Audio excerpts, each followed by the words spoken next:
आज मी बनवली मुगाचे आप्पे. त्यासाठी रात्रभर भिजत ठेवलेले मूग मिक्सरमधून काढून घेतले आणि त्यामध्ये बेसन पीठ, हिरवी मिरची पेस्ट, कांदा, कोथिंबीर, हळद, मीठ घालून 15 मिनिटं ठेवले आणि त्यानंतर आप्पे पात्रात बनवून घेतले आणि नारळाच्या चटणीसोबत सर्व केले. दुपारी फ्रेंडच्या बर्थडे सेलिब्रेशनला गेलो सगळे. बोला, कोणाचा बर्थडे आहे?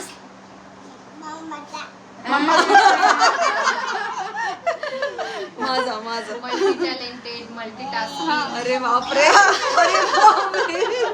आमची कोरिओग्राफर करणारी कोरिओग्राफर आधीचा बर्थडे आहे.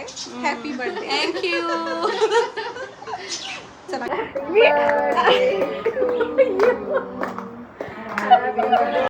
केक कटिंग करून झाल्यानंतर सगळ्यांनी तिला केक भरवला आणि तिच्यासोबत काही फोटो वगैरे काढले आणि त्यानंतर जेवणाचा मेनू होता बिर्याणी.